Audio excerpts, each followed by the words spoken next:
Hoy hablaremos de sistema político. Lo tocamos hace algunos episodios atrás, pero la discusión sobre el sistema político sigue muy vigente en nuestro país, así que hoy en la conversa profundizaremos, avanzaremos en otros temas que no tocamos la vez pasada, retomaremos algunos que vimos en esa ocasión, porque es una discusión que no parece cesar en Chile. ¿Cómo estás, Ricardo? Todo muy bien, Esteban. Oye, qué bueno que le hayamos dado 2 capítulos a sistema político, porque la verdad hay harto que conversar en el paraguas de lo que podemos llamar sistema político. Ya lo mencionamos en otros capítulos, que sistema político puede partir desde las formas de gobierno, es decir, un sistema parlamentario, un sistema semipresidencial o el presidencialismo reforzado que han dicho. Que discutimos largamente la vez pasada un poco para entender de qué estábamos hablando, porque la discusión al final ha ido tomando distintos ribetes de algo grandilocuente, sistema político, es decir, vamos a pasar desde un sistema presidencialista a uno parlamentario, un semipresidencialismo,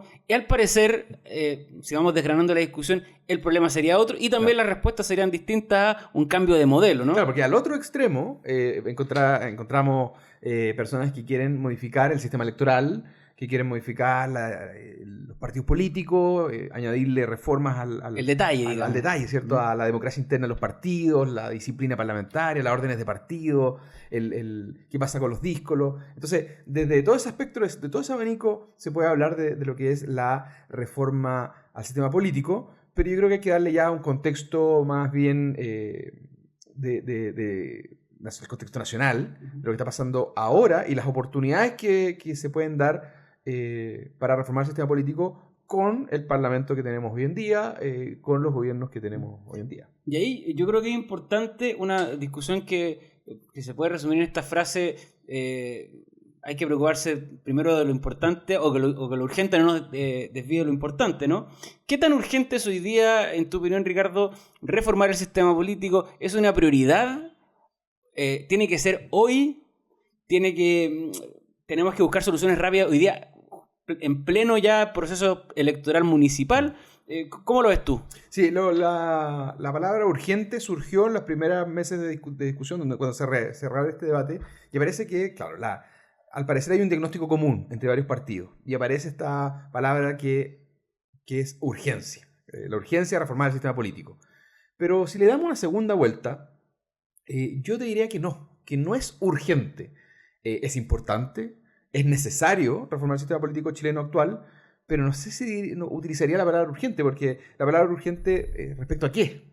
Urgente respecto a las urgencias sociales, a atender problemas de salud, pensiones, atender el aumento del desempleo, la poca productividad que tenemos, versus reformar el sistema político.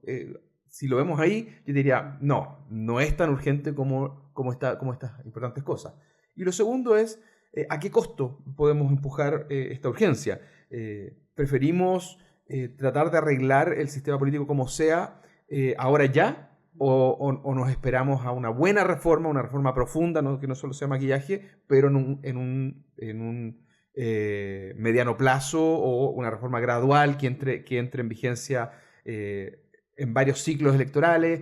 Son preguntas que hay que hacerse antes de calificar si esta reforma es urgente o no. Y además que me parece que de alguna manera tenemos que ver cómo acomodamos esto también a los momentos o a los momentums políticos para hacerlo, porque claro, a priori uno podría pensar que también una reforma al sistema político no da muchos réditos electorales. Nunca es un buen momento para hacer una reforma al sistema político, esa es como la frase que... Claro, efectivamente, porque primero los incumbentes en general se pueden ver perjudicados porque una reforma del carácter que necesitamos seguramente le va a quitar poder a estos. Para los que nos están escuchando, incumbente sería que el propio parlamentario que está legislando sobre esto le va a afectar la norma. Entonces, es decir, el diputado en ejercicio, a eso estamos refiriéndonos con el incumbente que va nuevamente, ¿cierto?, a una reelección. También, además que hay una parte que a veces se toca poco, que es, digamos, desde la pedagogía de esto, cómo las personas les cambiamos el sistema binominal al cual estaban acostumbrados en el 2015 y luego se va a cambiar nuevamente por otra cosa.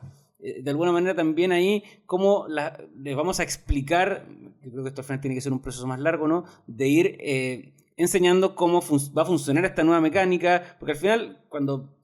Esto típico el día de las elecciones, ¿no?, que se empieza a hacer el conteo, vemos sistema proporcional, la gente no entiende muy bien por qué un candidato que sacó más votos que otro no Sale entra. electo y el otro no. Entonces, lo mismo pasa con la paridad, que este típico que se dice que al final es que se mete la mano en la urna y que se hace un acomode post-votación. El peligro que una reforma al sistema político sea calificada de un arreglín político, Claro, es muy alta. Claro. Entonces, por eso en general las reformas al sistema político deberían nacer genuinamente de alguna iniciativa ciudadana o de algún grupo de parlamentarios que intente, desde la óptica de elevar los requisitos valóricos, morales, de exigencias éticas de un parlamentario, y no desde un arreglín de partidos políticos. Eso se vería muy feo de parte de la ciudadanía, y siempre de forma muy transparente de cara a la ciudadanía de que esto no es una cocina, sino que simplemente es una reforma que viene a arreglar el sistema, que viene a mover las orientaciones de la una fragmentación a intentar que esto sea una orientación mayoritaria, más gobernable, etcétera, pero de forma muy genuina y muy transparente. Claro. Si no, esto de cara a la ciudadanía va a ser un desastre. Claro. Y ahí también yo creo que es importante ir transparentando que, claro, esto es una discusión que se reavivó, ¿no?, con el segundo proceso constitucional que vivimos el año pasado, en la comisión experta primero, luego en el Consejo, pero no estoy tan seguro, no sé qué opinas tú, respecto a si esto es necesariamente algo que tenga que ver con la Constitución. O sea, hoy día nuestro sistema electoral no está consagrado en detalle, digamos, junto a los partidos, todo el sistema político. Hay elementos, por cierto, en la Constitución, pero no está todo detallado en la Constitución. O más bien es una cuestión de ley electoral, que tenga que ver con la ley antidíscolos, que de alguna manera son los elementos más abordables puntualmente que podamos empezar a reformar o a revisar antes de hacer una reforma constitucional respecto de esta materia. Sí, ¿no? Yo diría que de las cosas que hay sobre la mesa, de las cartas que se han puesto sobre la mesa, que puede ser desde las iniciativas que se pusieron en el anteproyecto de los expertos, después de las otras iniciativas que se agregaron en el Consejo y otras iniciativas que han ido agregando centros de estudio y distintos gremios que han puesto cartas sobre la mesa. Yo diría que el 80% se puede hacer sin tocar la Constitución. Pasa por la ley electoral, pasa por otras normas anexas al CERVEL, justicia electoral, y solo las que dicen relación con requisitos para los cargos, sobre todo diputados y senadores, y reformas a la institución Congreso Nacional, esas tendrían que pasar efectivamente por la Constitución, pero fuera de esas, que serían yo creo las mínimas, todo lo demás parece más una gran reforma electoral más que una gran reforma al sistema político. Claro. Oye, y en ese sentido, yo creo que para ir bajando un poco la discusión respecto de estos comentarios generales, porque claro, se habla también, y un poco lo decías tú, de tener que abordar esto de forma integral, que sería un error hacerlo de forma puntual, como lo planteaba en alguna ocasión el senador Durresti, ¿cierto?, de agregar un umbral y alguna norma respecto, si no mal no recuerdo, respecto de la renuncia al parlamentario y el escaño, pero parece que esos son maquillajes, como hacer una ley corta al sistema político que podría llegar a provocar incluso más problemas. Entonces, ¿de qué forma lo podemos... ¿Qué medidas se están discutiendo hoy día o qué no se están discutiendo? Y que quizás es bueno que desde el Instituto de República también pongamos sobre la mesa de cosas que se están debatiendo, que deberían debatirse para ir solucionando esto a largo plazo. O sea, acá tiene que existir de alguna manera una carta Gantt que nos permite decir, ya, ¿cuál es la primera reforma? ¿Cuáles reformas de alguna manera se podrían implementar de forma rápida? ¿Cuáles requieren más tiempo y quizás tendría que ser la siguiente legislatura la que la lleva a la práctica? ¿Cómo podemos ir avanzando en esto? No, efectivamente lo que hay sobre la mesa es, bueno, algunos proyectos que recogen este diagnóstico común de que hay que reformar ciertos aspectos del sistema político, y se toman con pinzas algunas iniciativas que hubo en la discusión constitucional. Y en el caso del senador Durresti, eso fue lo que hizo. Recogió un par, armó una iniciativa un popurrí parlamentaria y la presenta. Y se presenta como un mínimo, ¿cierto? Como lo más urgente, lo que se puede avanzar desde ya, y que sin perjuicio que se puede avanzar más adelante. Pero la verdad es que si uno analiza las iniciativas que hay en el Congreso con esta incluyo la del senador Durresti, la verdad que no alcanza para el mínimo, ni siquiera la calificaríamos como mínimo. Son pequeñas reformas muy maquillaje que no va a cambiar en nada, en el fondo no va a tener impacto en la ciudadanía. Y eso es peligroso porque, por un lado, podría matar el tema. Matar el tema de decir, ya, check, se hizo una reforma al sistema político y ahora ya cambió de página, cuando en verdad no ha cambiado nada. Y dos, la expectativa ciudadana. O sea, de hecho, sería una mentira de cara a la ciudadanía decir que se reformó el sistema político con este mínimo común que estarían todos de acuerdo de un umbral, dos, tres normas por aquí y por allá, pero que en verdad no van a tener ningún impacto en el objetivo que es reforzar las instituciones y que mejore los mecanismos políticos. Y segundo, y tercero, que te diría que cualquier tipo de esta reforma va a requerir tiempo y dividir la reforma, ya sea que se haga una gran reforma con una implementación gradual, o sea, se aprueba una reforma en algún momento oportuno, ¿cierto? Quizás no ahora, no antes de una elección, ¿cierto? Que es muy difícil de encontrar, pero se podría hacer una gran reforma y donde hayan cosas que tengan aplicación de vigencia inmediata, otras en 2 años y otras incluso en 2 ciclos más adelante, de manera de descomprimir la discusión y que no estén todos los partidos con calculadora viendo si les conviene o no una reforma que sabemos que sería buena, pero que no conviene en el corto plazo para el partido X y por lo tanto ninguno de los incumbentes va a estar de acuerdo. Esa es una forma de comprimir. La otra sería una especie de acuerdo de que esta reforma del sistema político va a tener etapas y que en una primera etapa efectivamente va a haber simplemente lo más urgente y lo más en lo que estamos de acuerdo, en una segunda etapa algo más delicado, etc. El gran problema es que sin que duelan estas reformas, es decir, que el diputado vea aumentadas las exigencias, vea que les va a ser más difícil repostularse, por ejemplo, o que van a disminuir los escaños, va a ser más difícil para un diputado salir electo, y de que de cara a la ciudadanía lo vea como un aumento de exigencia al diputado y no un arreglín de los diputados y senadores, esto se ve muy difícil que en la práctica se pueda llevar y que tenga apoyo popular y que hayan senadores y diputados dispuestos a efectivamente apretarse el cinturón, efectivamente a tener mayores estándares, y no solo estándares en cuanto a elecciones, sino también estándares, por ejemplo, de control de transparencia, de que se sometan a controles también. Un tema súper interesante también, que es los requisitos que se están elevando ahora para las empresas de lavado de activos, con este nuevo fenómeno del crimen organizado, que también afecta el mundo empresarial y perfectamente, y de todas maneras afecta el mundo político. Entonces, claro, ¿cómo hacemos el seguimiento al dinero sucio que le puede llegar a la cuenta? Que le puede llegar a la política. Entonces, también hay exigencias en ese aspecto que se podrían seguir elevando y que los parlamentarios se tendrían que someter, pero ellos tendrían que estar de acuerdo a someterse a eso. Y eso es lo que cuesta. Lo que cuesta someterse y en qué periodo se podrían someter. Oye, y ahí, claro, si uno va también a ciertas cuestiones que hay, al menos a nivel de centros de estudio, de los estudios más teóricos todavía, que hay más o menos acuerdo respecto de la necesidad de hacer un redistritaje, ¿no? Por varias razones. Primero, son muy grandes, por lo tanto, y al ser tan grande y elegir el número de diputados o de escaños que eligen hoy, también le exige menos a los diputados respecto de qué tipo de votación requieren. Es decir, simplemente con algún nicho de votos de ese distrito se puede salir electo, no necesitando, ¿cierto?, tener una visión más transversal, claro, etc. Y además que, claro, también para una persona que no es conocida, que venga fuera de la política, que no es conocida, porque hay gente que es famosa que entra en política, también es más difícil porque los territorios muchas veces son muy inmanejables. Claro, a veces nos quedamos con la visión de lo que ocurre en Santiago, que hay muchos distritos que son comunas todas urbanas, pero si vamos a regiones, hay distritos que son gigantescos, con poca población, pero llegar a cada una de las comunas de la ciudad... Se demoran días en llegar a la comuna. Claro, muchas horas en poder trasladarse de una comuna a otra dentro de esa circunscripción. También sería, ¿cierto?, un desafío ahí de disminuir, de redistritar, ¿cierto?, Chile. Y además que la segunda discusión que de cara a la ciudadanía también yo creo que podría ser efectiva es reducir el número parlamentario. Claro. Porque los parlamentarios ahí están reconociendo que probablemente muchos de ellos puedan quedar fuera por esta disminución de número. Sí, ahí el tema del redistritaje hay que, efectivamente, se requiere un redistritaje, pero no cualquier redistritaje, porque nosotros, por ejemplo, se supone que íbamos a tener un redistritaje este año, de acuerdo al censo. Y como el censo se atrasó, todo se corriendo, pero este redistritaje simplemente responde a mover los cupos, es decir, si una comuna bajó de población, bueno, ahora va a tener un cupo menos, pero el cupo se va a la comuna al lado, que subió de población. Entonces, ese redistritaje en verdad es maquillaje, no hay una verdadera modificación.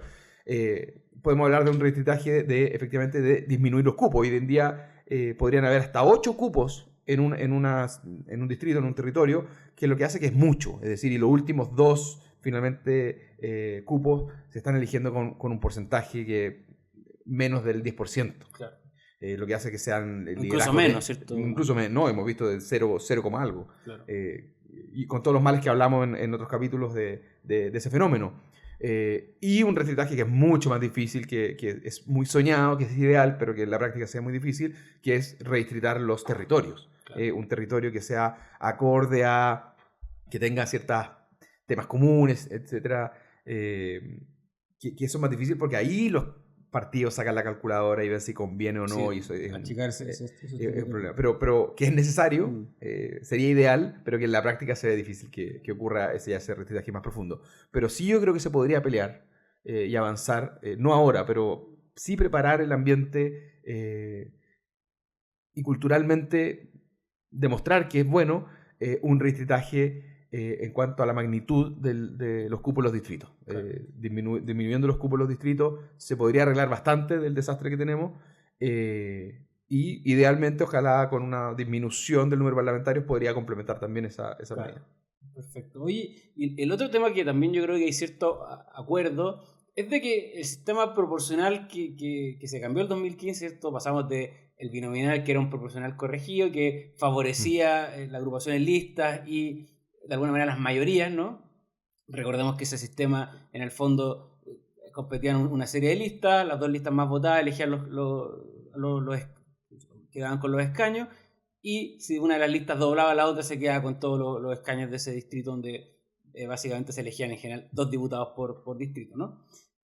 Pasamos a un proporcional más proporcional, digamos proporcional, en el cual, evidentemente con la ley D'Hondt vamos asignando los escaños y que evidentemente por el contexto y el momento en que se dio buscaba fomentar la gobernabilidad, o sea, la representatividad claro. del sistema, es decir, que fuerzas que históricamente habían estado o que les costaba más entrar al poder pudiesen estar representadas, bajo la idea de que todos tienen que estar representados. Cuando uno se empieza a meter en estos temas y empieza a estudiarlo, no es tan así, digamos. Hay otras formas de representación. Sí. O que, pero esa fue la gran bandera de la reforma del claro, 2015. Que oye, a que tienen que estar todos representados, esto no es posible. Cuando uno ve sistemas de países más desarrollados que nosotros, que tienen sistemas mayoritarios, digamos, que buscan la más gobernabilidad, sin dejar fuera a los otros grupos que tienen algún tipo de incidencia. Pensemos en el caso británico, que son 2 grandes partidos, y hay otros partidos pequeños que tienen algo que decir, pero que sin quitarle gobernabilidad. Entonces, ahí también yo me imagino que hay algo que decir, ¿no? ¿Cómo arreglamos este sistema? Hay algunos que dirán, oye, pasemos a un sistema mayoritario uninominal, claro. Como justamente el de... Hay una propuesta, sí, sobre la mesa sobre eso. Justamente como el sistema británico, es decir, con distritos muy pequeños, con un solo candidato ganador, digamos, el más votado. Y otras propuestas que ya también quizás habría que meterle un poco más de matemática, ¿no?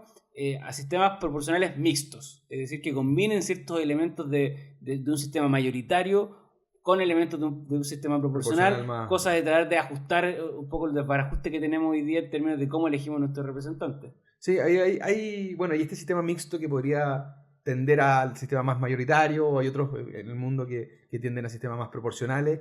Son distintas opciones que se dan y que uno puede pensar como ideal, pero se alejan un poquito no te diría de la realidad chilena, que a veces se dice, pero sí se alejan de la realidad fáctica de reformar algo pronto, quizás claro. En un futuro tendría que ser una reforma ideal, ahondar por ese camino, pero quizás que en la realidad fáctica de hoy se ve mucho más difícil esta tendencia. Pero sí, sin embargo hay varias propuestas sobre la mesa de partidos que hoy están en el Congreso que han puesto sobre la mesa, por ejemplo, el de unión nominal. Claro. Hay que ver las ventajas y desventajas de cada uno. Yo no sé si tú has estudiado fuera, a veces que se dan estos sistemas, pero mirando cómo es si tienen un sistema parlamentario o si tienen un sistema presidencial. Porque claro, hay veces que uno no juega con... Claro, la gran mayoría de los casos uninominales, o sea, los 2 grandes paradigmas es en parte Estados Unidos y Reino Unido. Reino Unido es quizás el caso paradigmático del sistema uninominal mayoritario. Ahí tenemos con un sistema presidencial y otro con un sistema parlamentario. Pero evidentemente la gran mayoría de los sistemas hoy día tienen sistemas más bien proporcionales corregidos. Y bueno, algunos que han innovado con sistemas mixtos como los alemanes, que es un sistema mixto más proporcional, o los japoneses, que tienen un sistema mixto más mayoritario, digamos, que mezclan esta fórmula en que algunos representantes se eligen proporcionalmente. De hecho, el sistema alemán, tú aparte de votar por un candidato, también votas por un partido. Entonces después hay unas ecuaciones aritméticas que nos permiten determinar cuántos escaños les corresponden al partido y si dentro de esos escaños le corresponde al candidato que tú votaste. Entonces ahí también, volviendo a lo que decía yo al principio... Sistema mixto total. Ahí, claro, y que se requiere al final también una suerte de pedagogía porque la gente también... Un sistema en el cual la gente no entiende de qué forma son electos los representantes, es un sistema que tiene su legitimidad puesta en duda. Si yo voté por una persona, esa persona sacó más votos, ¿por qué no sale?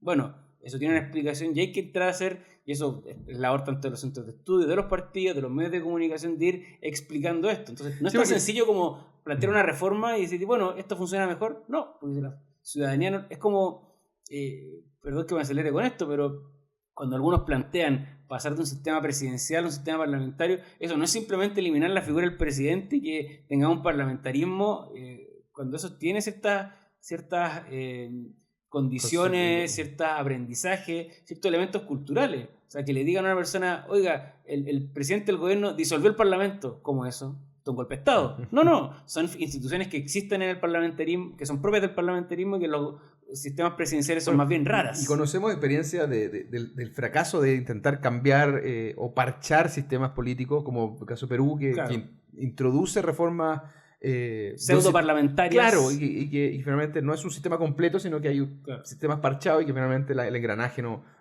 funciona. Yo te quería, con lo que estabas conversando, me acordé perfectamente de la crítica que se hacía, por ejemplo, a las reformas de las correcciones paritarias, por ejemplo. Y cómo la ciudadanía, finalmente tú le tienes que decir, oye, tu candidato que ganó se va a corregir porque no salió mujer, no salió hombre, porque en el distrito de al lado, la región de al lado, no salió la persona que tenía que salir y ahora te vamos a bajar el candidato que participó y con todas las reglas, ganó con todas las reglas, sacó la primera mayoría, etc. Y aún así no sale electo. Entonces, todas esas correcciones del sistema tienen tensiones con principios democráticos.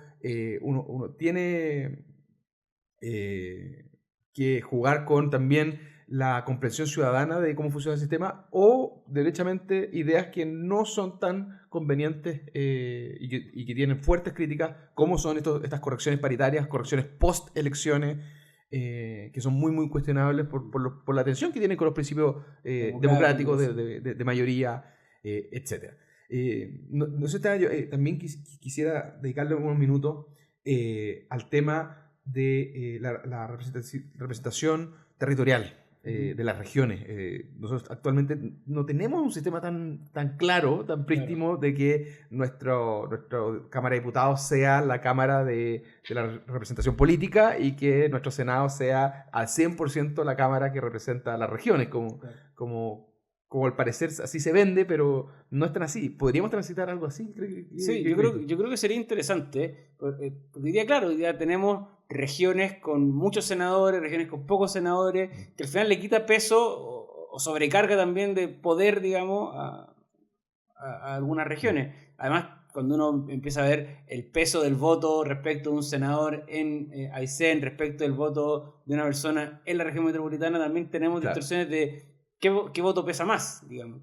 Y eso también yo creo que hay que ir aclarándolo. Si vamos a tener dos cámaras, las dos cámaras no tienen solo una función legislativa, de decir de que lo pasa de una se pueda discutir en otra, que me parece que también nos permite tener leyes con un grado de acuerdo mayor. Un grado de madurez mayor. Claro, no simplemente tú te quedas con una cámara y apruebas todo, como sería el caso de lo que quería la extinta convención de tener una sola cámara y una cuestión media nominal de la Cámara de las Regiones, sino que un verdadero sistema en que, por un lado, nos preocupamos de tener un buen proceso legislativo y por otro lado tengamos un sistema político coherente, es decir, una Cámara más política y una Cámara que tenga una representación territorial importante, ¿vale?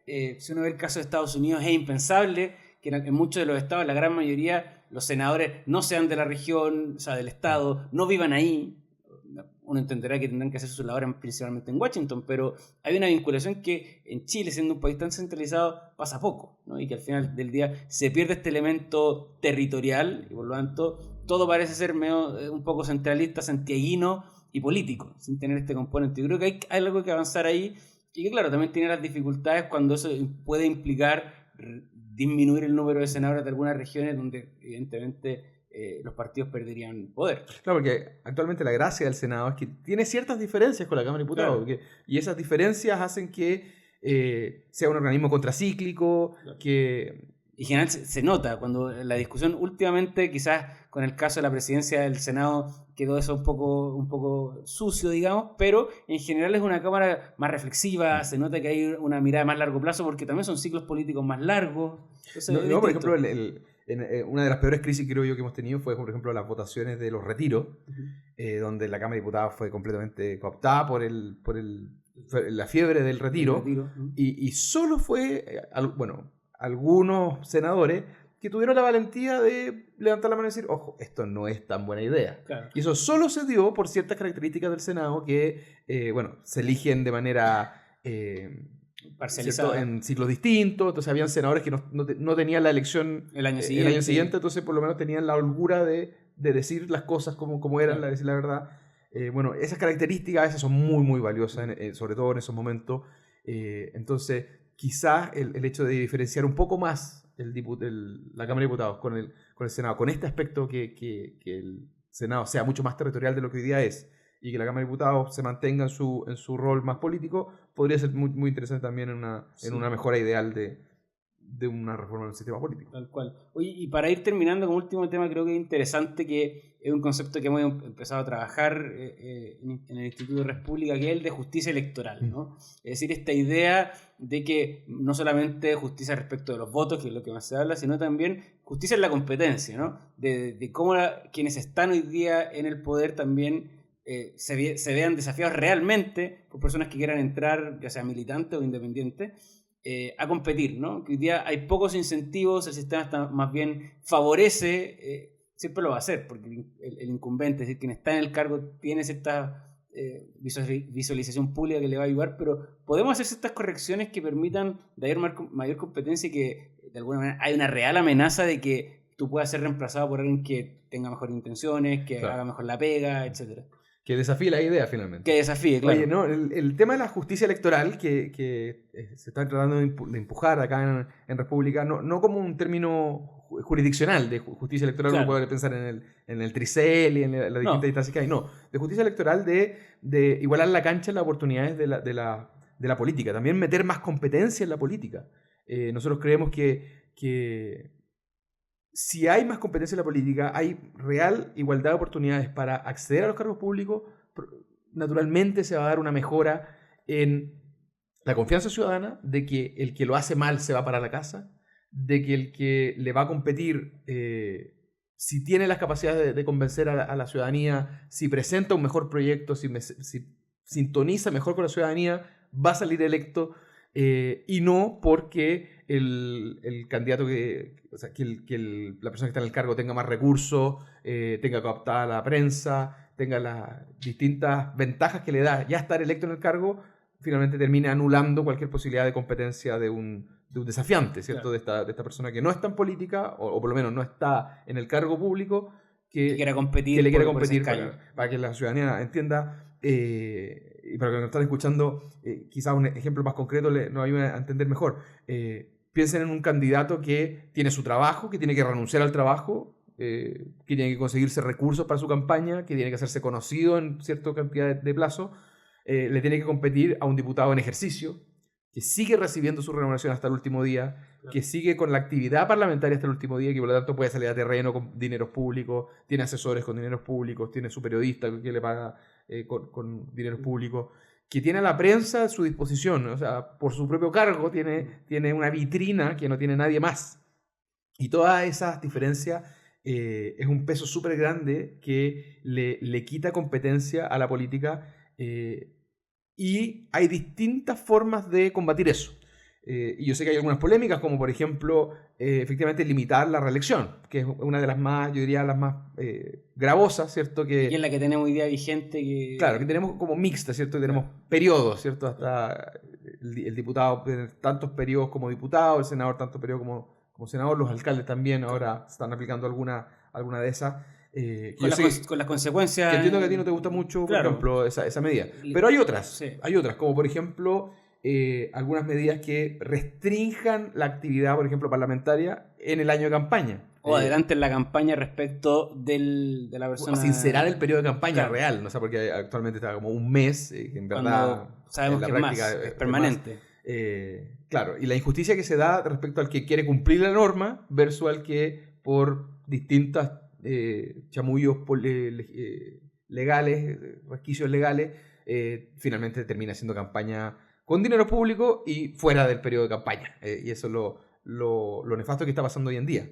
Y que se podría avanzar mucho respecto a esa justicia electoral, respecto a ese punto, con medidas como, por ejemplo, como te decía yo, restringir la campaña, sincerar la campaña o incluso apoyar a los desafiantes, es decir, que hayan medidas como de apoyo propositivas a la persona que le quiere competir, de manera de intentar igualar la cancha en ese sentido. Nosotros que creemos que avanzando en alguna de esas alternativas hay que ver cuál es la ideal, siempre hay que ver, ponderar ahí con el termómetro cuál es las medidas que se requieren, las menos gravosas, las que menos afectan los principios democráticos, pero que igual en la cancha. Yo creo que por ahí podría haber un avance interesante también, y que sea una buena oportunidad en esta reforma política, si es que se da, incorporar avanzar en elementos eso. de justicia electoral. Bueno, se nos está acabando el tiempo, es un tema que probablemente va a seguir vigente, en el cual vamos a continuar profundizando, quizás en este podcast en una nueva temporada, quizás en otros documentos del Instituto de Res Pública, porque evidentemente es un tema que, si bien no es de la principal urgencia de los chilenos, sí es importante que no perdamos el norte, que es algo que hay que abordar, no podemos dilatarlo eternamente. Así que, Ricardo, muchas gracias por esta conversación. Así que síganos en nuestras redes sociales y nos vemos en otro episodio de La Conversa.